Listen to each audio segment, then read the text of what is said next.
ಶ್ರೀ ದುರ್ಗಾದೇವಿಯೇ ನಮಃ. ಎಲ್ಲರಿಗೂ ನಮಸ್ಕಾರ.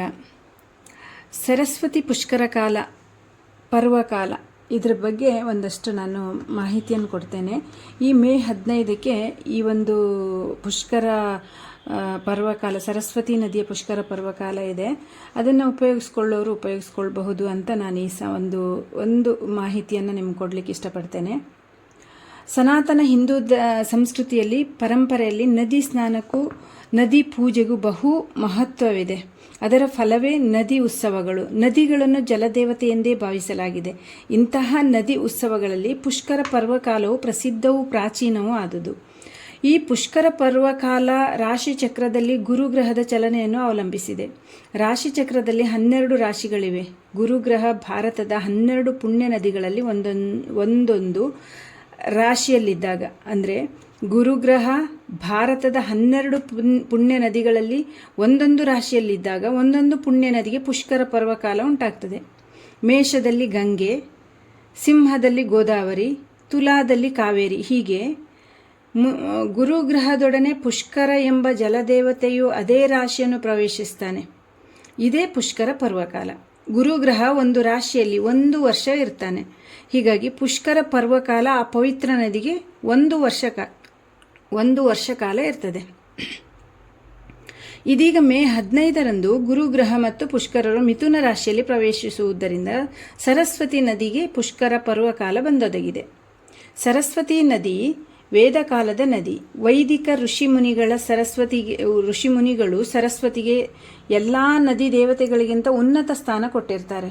ಋಗ್ವೇದದಲ್ಲಿ 99 ಬಾರಿ ನದಿಗಳ ಉಲ್ಲೇಖ ಬರ್ತದೆ. ಅದರಲ್ಲಿ 65 ಸಲ ಸರಸ್ವತಿಯ ಉಲ್ಲೇಖ ಇದೆ. ಇಷ್ಟೊಂದು ವ್ಯಾಪಕವಾಗಿ ಉಲ್ಲೇಖಗೊಂಡ ಬೇರೊಂದು ನದಿ ವೇದಗಳಲ್ಲಿ ಇಲ್ಲ. ಅಂಬಿತಮೆ, ನದೀತಮೆ, ದೇವಿತಮೆ ಎಂದು ವೇದಗಳಲ್ಲಿ ಸರಸ್ವತಿ ನದಿಯನ್ನು ಪ್ರಶಂಸಿಸಿದ್ದಾರೆ. ಸರಸ್ವತಿ ನದಿ ತಟದಲ್ಲಿ ಹಲವಾರು ಪವಿತ್ರ ಪುಣ್ಯಕ್ಷೇತ್ರಗಳಿದ್ದವು. ಅವುಗಳು ಸ್ಕಂದ ಪುರಾಣ, ಪದ್ಮಪುರಾಣ, ಮಹಾಭಾರತ, ದೇವಿ ಭಾಗವತ, ಸರಸ್ವತಿ ಪುರಾಣ ಮುಂತಾದ ಪ್ರಾಚೀನ ಗ್ರಂಥಗಳಲ್ಲಿ ಬಹುವಾಗಿ ವರ್ಣಿಸಲ್ಪಟ್ಟಿದೆ. ಸರಸ್ವತಿ ನದಿ ತೀರದಲ್ಲಿ ವಶಿಷ್ಠ, ವಿಶ್ವಾಮಿತ್ರರಂತಹ ಮಹಾಋಷಿಗಳು ಆಶ್ರಮಗಳಿದ್ದವು. ವಶಿಷ್ಠರಂತಹ ಅಂದರೆ ವಿಶ್ವಾಮಿತ್ರ ಮತ್ತು ವಶಿಷ್ಠರಂತಹ ಮಹಾಋಷಿಗಳ ಆಶ್ರಮಗಳೇ ಈ ಸರಸ್ವತಿ ನದಿ ತಟದಲ್ಲಿದ್ದವು. ಸಂಖ್ಯವಾಗಿ ಯಜ್ಞಗಳು ಆಚರಿಸಲ್ಪಡ್ತಿದ್ದವಂತೆ. ಸರಸ್ವತಿ ನದಿ ತೀರದಲ್ಲಿ ವಾಸ ಮಾಡುವುದರಿಂದ ವಿದ್ಯೆ, ತಪಸ್ಸು, ಯಶಸ್ಸು, ಜ್ಞಾನ ದೊರೆಯುತ್ತದೆ ಅಂತ ಹೇಳ್ತಾರೆ. ಹೀಗೆ ಸರಸ್ವತಿ ನದಿ ಅತ್ಯಂತ ಪವಿತ್ರ ನದಿ ಎಂದು ಪ್ರಾಚೀನ ಗ್ರಂಥಗಳಲ್ಲಿ ಸಾರ್ತದೆ. ಸರಸ್ವತಿ ನದಿ ಬ್ರಹ್ಮನ ಕಮಂಡಲದಿಂದ ಜನಿಸಿದವಳೆಂದು ಪುರಾಣಗಳಲ್ಲಿ ಉಲ್ಲೇಖ ಇದೆ. ಸರಸ್ವತಿ ನದಿಯ ಉಗಮ ಸ್ಥಾನ ಹಿಮಾಲಯ ಪರ್ವತದ ಪ್ಲಕ್ಷ ಪ್ರಸ್ರವಣ ಎಂದು ಹೇಳ್ತಾರೆ.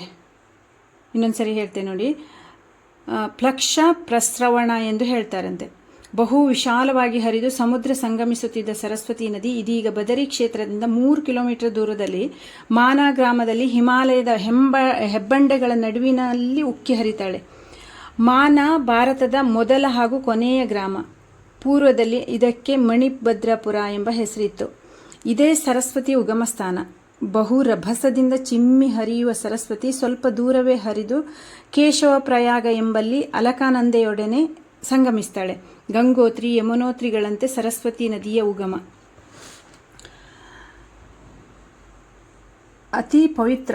ಅಂದರೆ ಗಂಗೋತ್ರಿ, ಯಮುನೋತ್ರಿಗಳಂತೆ ಸರಸ್ವತಿ ನದಿಯ ಉಗಮ ಕೂಡ ಅತ್ಯಂತ ಪವಿತ್ರವಾಗಿ ಸುಂದರವಾದ ಸಣ್ಣ ದೇಗುಲ ಕೂಡ ಆ ಸ್ಥಳದಲ್ಲಿದೆ ಅಂತೆ.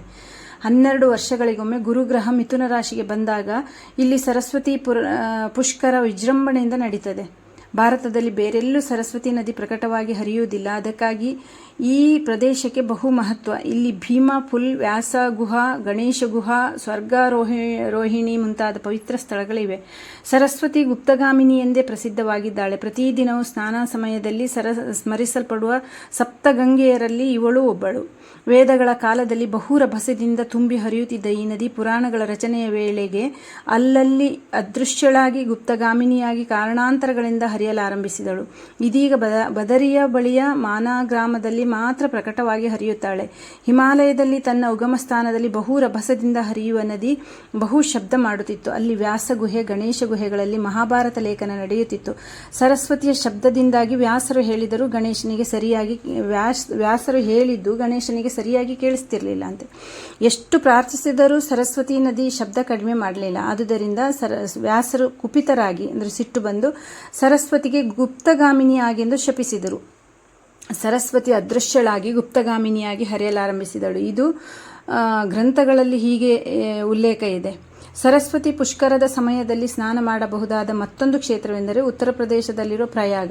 ಇಲ್ಲಿ ಸರಸ್ವತಿ ಗುಪ್ತಗಾಮಿನಿಯಾಗಿ ಗಂಗೆ ಯಮುನೆಯರೊಡನೆ ಸಂಗಮಿಸುತ್ತಾಳೆ.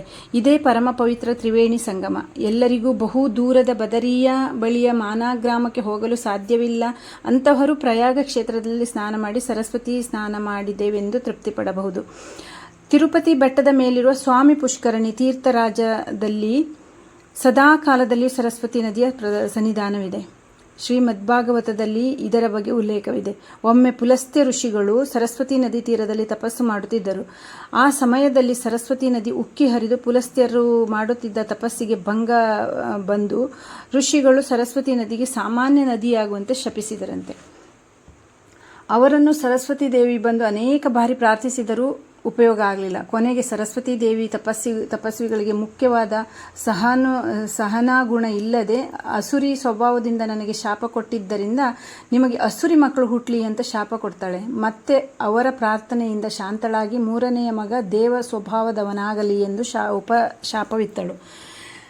ಅದರ ಫಲವೇ ರಾವಣ, ಕುಂಭಕರ್ಣ, ವಿಭೀಷಣರ ಜನನ. ನಂತರ ಸರಸ್ವತಿ ಎಲ್ಲ ವೃತ್ತಾಂತವನ್ನು ಬ್ರಹ್ಮದೇವರಿಗೆ ತಿಳಿಸಿದಾಗ ಅವರು ಅದನ್ನು ಆಲಿಸಿ ನಿನಗೆ ವೆಂಕಟಾಚಲ ಪರ್ವತದಲ್ಲಿ ಮಹತ್ತರವಾದ ಸ್ಥಾನವನ್ನು ಕೊಡುತ್ತೇನೆಂದು ಹೇಳಿ ಅವಳ ಸನ್ನಿಧಾನ ಸ್ವಾಮಿ ಪುಷ್ಕರಣಿಯಲ್ಲಿರುವಂತೆ ಮಾಡಿದರು. ಆದ್ದರಿಂದ ಸ್ವಾಮಿ ಪುಷ್ಕರಣಿಯಲ್ಲಿ ಸರಸ್ವತಿ ಸನ್ನಿಧಾನ ಜಾಗೃತವಾಗಿದೆ ಎಂದು ಐತಿಹ್ಯವಿದೆ. ಹೀಗಾಗಿ ಸರಸ್ವತಿ ಪುಷ್ಕರ ಪರ್ವಕಾಲದಲ್ಲಿ ಸ್ವಾಮಿ ಪುಷ್ಕರಣಿಯಲ್ಲಿ ಸ್ನಾನ, ತೀರ್ಥ ಪ್ರೋಕ್ಷಣೆಗಳಿಂದ ಸರಸ್ವತಿ ನದಿಯಲ್ಲಿ ಸ್ನಾನ ಮಾಡಿದ ಪುಣ್ಯ ಫಲ ಲಭಿಸುವುದೆಂದು ಹೇಳಲಾಗಿದೆ. ಈ ಬಾರಿ ಸರಸ್ವತಿ ಮತ್ತು ಪುಷ್ಕರರು ಮಿಥುನ ರಾಶಿಯನ್ನು ಮೇ 15ರಂದು ಪ್ರವೇಶಿಸುತ್ತಾರೆ. ಆದುದರಿಂದ ಅಂದಿನಿಂದ 12 ದಿನಗಳ ಕಾಲ ಮೇ 26ರ ತನಕ ಆದಿ ಪುಷ್ಕರ ಎನಿಸಿ ಸ್ನಾನ ಮಾಡಲು ಅತ್ಯಂತ ಪ್ರಶಸ್ತ ಸಮಯ ಆಗಿದೆ. ಆಗ ಸಾಧ್ಯವಾಗದಿದ್ದರೆ ಬೃಹಸ್ಪತಿ 1 ವರ್ಷ ಮಿಥುನ ರಾಶಿಯಲ್ಲಿರುವುದರಿಂದ 1 ವರ್ಷದಲ್ಲಿ ಬೃಹಸ್ಪತಿ ಕರ್ಕರಾಶಿಯನ್ನು ಪ್ರವೇಶಿಸುವವರೆಗೆ ಸ್ನಾನ ಮಾಡಲು ಅವಕಾಶ ಉಂಟು. ಕಡೆಯ 12 ದಿನಗಳಿಗೆ ಅಂತ್ಯ ಪುಷ್ಕರ ಎಂದು ಕರೆಯುತ್ತಾರೆ. ಅದು ಪ್ರಶಸ್ತ ಸಮಯವೇ ಆಗಿದೆ. ಸರಸ್ವತಿ ನದಿಯಲ್ಲಿ ಸ್ನಾನ ಮಾಡಿದ ಮೇಲೆ ಬೃಹಸ್ಪತಿ ಸುರಾಧ್ಯಕ್ಷ ಸರ್ವದೇವ ನಮಸ್ಕೃತ ಗುಹ್ಯಾಣಾಘ್ಯಂ ಮಿಥುನಸ್ಥೋ ಭಾರ್ಯ ಯಾ ಸಹ ಎಂದು 3 ಬಾರಿ ಅರ್ಘ್ಯ ಪ್ರದಾನ ಮಾಡಬೇಕು. ಸಂಕಲ್ಪಪೂರ್ವಕವಾಗಿ ಸ್ನಾನ ಮಾಡಿದ ನಂತರ ಮಂಗಳ ದ್ರವ್ಯಗಳಿಂದ ನದಿಯನ್ನು ಪೂಜಿಸುವ ಸಂಪ್ರದಾಯವಿದೆ. ಈ ಸಮಯದಲ್ಲಿ ಸರಸ್ವತಿ ತೀರದಲ್ಲಿ ಮಾಡುವ ದಾನ, ಜಪ, ಪೂಜೆ, ಪಿತೃಕಾರ್ಯಗಳಿಗೆ ಅಕ್ಷಯ ಫಲ ಲಭಿಸುವುದು. ಬನ್ನಿ, ತಿರುಪತಿಗೆ ಯಾತ್ರೆ ಬಂದು ಸ್ವಾಮಿ ಪುಷ್ಕರಣಿಯಲ್ಲಿ ಸ್ನಾನ ಮಾಡಿ ಶ್ರೀನಿವಾಸನ ದರ್ಶನ ಮಾಡಿ ಅನಂತ ಅಕ್ಷಯ ಪುಣ್ಯ ಫಲ ಪಡೆಯೋಣ, ಧನ್ಯರಾಗೋಣ, ಸರಸ್ವತಿ ಪುಷ್ಕರ ಪರ್ವಕಾಲ ಆಚರಿಸೋಣ.